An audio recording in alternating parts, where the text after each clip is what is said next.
Undoubtedly, one of the most exciting things when a new fighting game in an existing series releases is seeing how an old character's toolkit is adapted into a brand new environment. People love to watch their old favorite characters perform new and exciting attacks, as well as see their old moves souped up into the new game's engine. But if you keep introducing attack after attack without any consideration for the existing skills, the character's moveset will start to become bloated. That means that in every new game, there needs to be a culling. A removal of non-important special moves, normals, supers, and anything to make room for what's new. And while you certainly can't have your cake and eat it too, it's still always really sad to see these attacks go. So today I wanted to go through and look at the attacks throughout the Guilty Gear series that couldn't quite make the cut in Strive, and give them the final recognition they deserve before they're forgotten about entirely. For the purposes of this video, we'll be looking at the 3 final versions of each mainline Guilty Gear game, and not worrying about small balancing decisions that existed in the previous patches. Additionally, with Strive at 26 characters now, we'll only be looking at the first few for today, but if reception on this video is good, I'll consider making sequels for every playable character. Starting with Guilty Gear's poster boy himself, Sol is no stranger to special moves lost to time. All the way back in Missing Link we see the first iteration of Riot Stamp, a move missing from Guilty Gear Strive but present in every other mainline Guilty Gear game.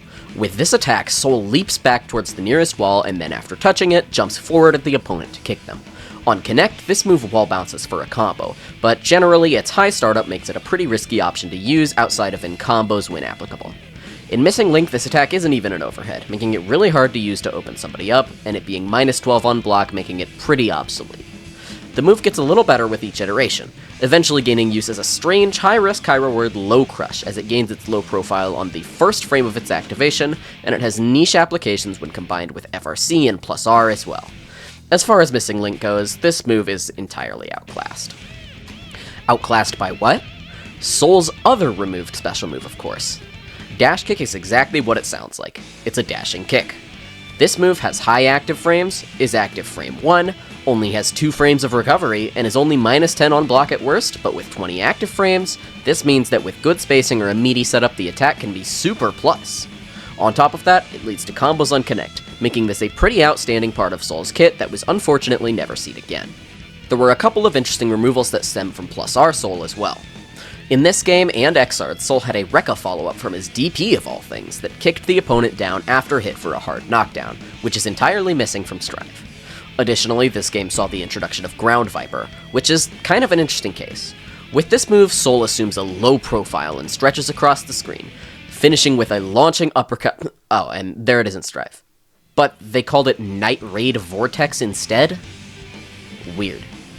So, it's hard to say if this counts, but at least in Xrd, Ground Viper is different enough to be called a separate special, so we'll let it rock. In this game, the move hits as Sol travels across the ground and finishes with a rising uppercut instead of a grounded launcher. Finally, we must talk about a fan-favorite move, taken too soon from us, seen only in +R and never again. Of course, I'm talking about Sidewinder. Sidewinder is visually an air Fafnir, but gameplay-wise is very different. Sidewinder is a combo tool with a sweet spot at the center of the fist that wall balances for an extended combo if you can time it right. A combo that can go back into Sidewinder, which can wall bounce again, which can combo into Sidewinder, which can bounce again. This combo and its variations were called the Sidewinder loops, and they were a staple of Sol's combo game in +R. Not only are they high damaging, but they're high execution, requiring variations depending on combo scaling and character weight for each Sidewinder to get the clean hit and the combo to continue. Because of this, the attack was a favorite of many spectators and Sols alike, and maybe someday we'll see its triumphant return in a brand new Guilty Gear game.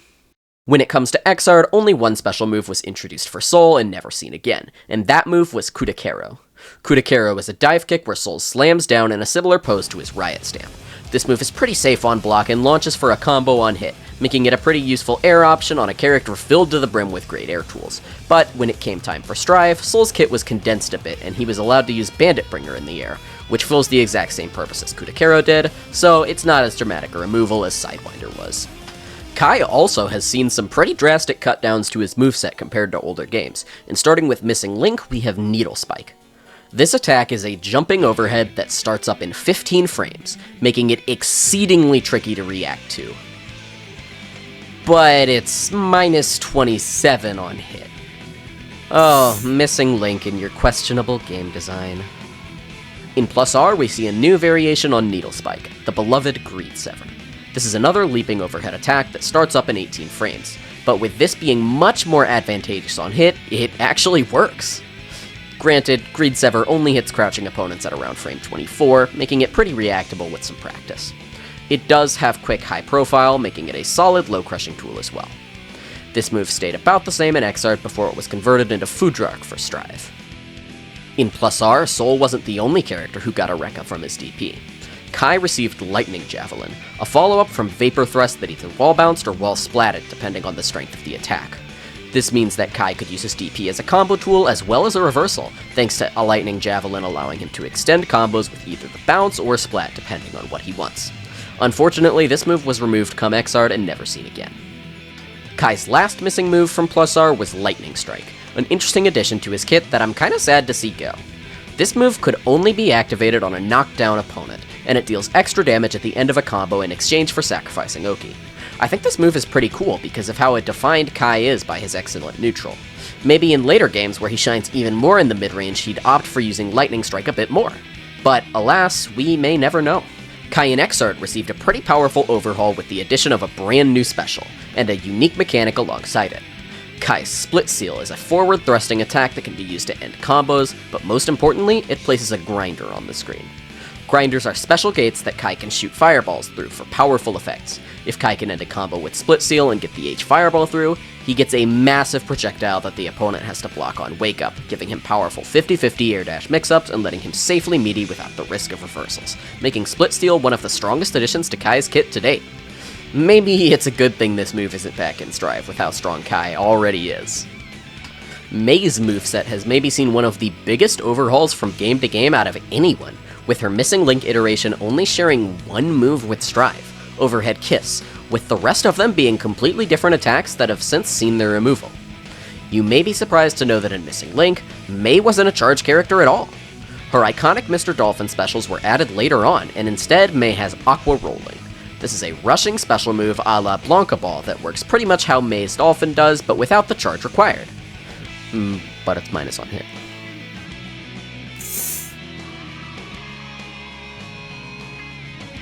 Mei also has Crescent Aqua Rolling, a diagonal version of Aqua Rolling that's been replaced with Vertical Mr. Dolphin later on. But it's minus on hit. Her final roll is Resistive Rolling, a one-frame startup roll that lets Mei redirect it up to 2 times with additional directional inputs, making it a unique, tricky movement option as well as a powerful Abare tool. And it recovers instantly, meaning it isn't minus on hit. Mr. Dolphin is here in Missing Link too, but this isn't the Dolphin you know and love today. This Mr. Dolphin is a crappy projectile with very little hit stun and projectile reflection properties at the start of the attack. Mei's last special move exclusive to Missing Link is Mistfinder.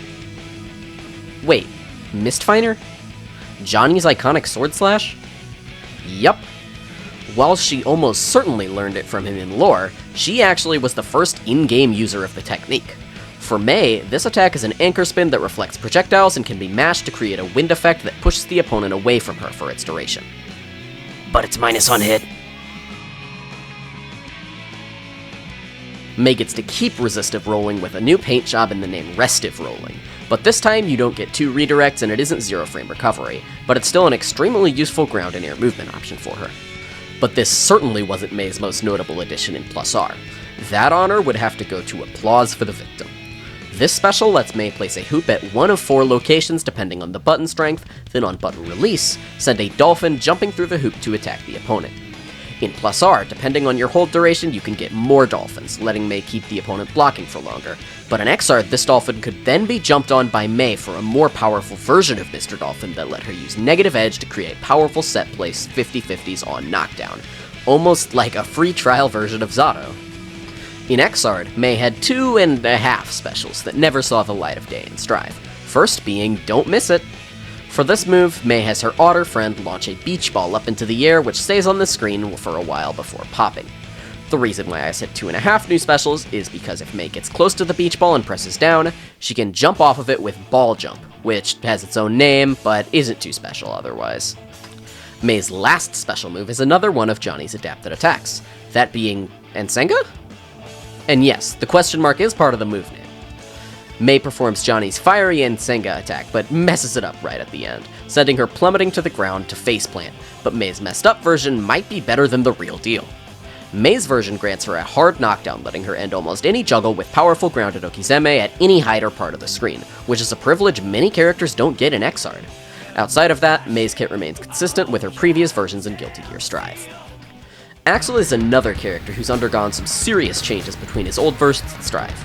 Just look at the way his sprite looks in Missing Link.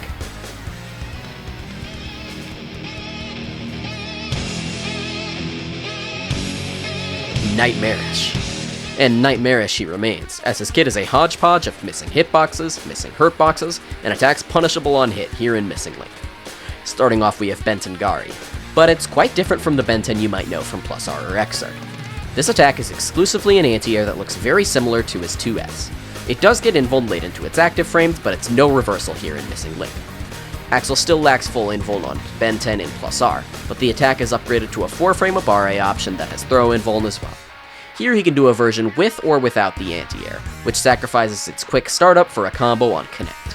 Finally, in Xrd, Axel gets the DP that he always wanted. Fully invuln from frame 1, Benten is a bona fide reversal that helps Axel survive on defense, but in return is severely disadvantageous on block. Missing Link also sees the first iteration of Axel's Tenhoseki, often just called parry. This version parries all strikes, but doesn't give Axel a combo on Connect, is risky to whiff, not frame 1 startup, and does very low damage. It's a pretty bad counter, all things considered, in Missing Link. In Plus R, this move got a rework. This attack has been split into 2 versions, a high and low counter, but in return it was made to let Axel perform a combo on hit. Still not a perfect counter, but we're getting better. This move is pretty identical in Xrd, but when Axel also has a DP, it shines a little bit more as an option to hard call out certain sequences and punish them when the opponent has to leave a gap in their offense. Axel also gets his first version of Rai Sageki in this game, a rising chain spin that plummets back down shortly after activation. This move actually isn't terrible, letting you steer Axel's descent, making it kind of tricky to block on its way down, and it grants a knockdown on Connect too. This move actually returns in Plus R, but gets a new version as well. If you input this attack with H, you'll get the Ray we know and love, but with S, you get a leap forward that is followed by a backwards sickle strike that can quickly crush lows, and all around make Axel more unpredictable to follow around the screen. In Xrd, we lose H-Ray entirely, leaving the new cross-up jump as the only remaining version. In this game, the attack is also +1 on block, meaning if the opponent isn't ready, it could be a decent escape option from the corner. Axel has one more move from Missing Link, and it might be his only good one. Dotosu is Axel's true invincible reversal here in Missing Link, and not only is it a powerful rushing attack that has applications in neutral, but it launches for a combo as well, making this move a staple to Axel's game plan. But given how much at odds it is with the rest of Axel's design, it's no surprise that it was never seen again. In Plus R, Axel had Koku Geki, kind of a predecessor to Air Snail. Axel spins his chain in a circle around him that can be used as a strong neutral checker to combo off his air pokes, making it a fairly effective attack, but it did not make a return in Xrd. Axel also received a new defensive tool in Plus R in Hachisubako. This is a guard point attack that blocks mid and high attacks during its startup, then counters with a quick swipe after activation. Axel's final move from Plus R was Rasho-san, a unique command grab that is reactable but travels across the entire screen. This attack sounds terrible, but it can be feinted to trick the opponent into jumping, which then lets Axel use his powerful air unblockable anti-airs to stuff their escape and open them up. For no real discernible reason, Axel lost the ability to feint this attack in Xrd, making it about as bad as you'd expect, as now in order to do the same thing, he has to spend 25 meter on a YRC, which at that point the enemy can react to the flash and start to FD to safely defend against the mix-up. Axel gets a single final move in Xrd that was never seen before, and this move is actually a unique stance. Axel's Sparrowhawk or Haitaka stance sees him stand still and spin his chain while awaiting further input. Pressing either P, K, or S will perform a full screen chain swipe with an angle corresponding to the button pressed that, while extremely minus on block, lets Axel chain into other stance attacks on hit, allowing for some silly and fun looking combos. Due to its extreme disadvantage, it usually isn't a great idea to use this move, but it's not entirely useless, as if the opponent gets scared and blocks too long, Axel will shout yes, and the chain strikes will become unblockable. And that wraps up all of the removed special moves for these 4 characters. If you liked this style of video, please show support, and I'll be inclined to create more of these videos in the future. For now though, that's all. This has been Adventure, and I hope to see you in the next one. Peace.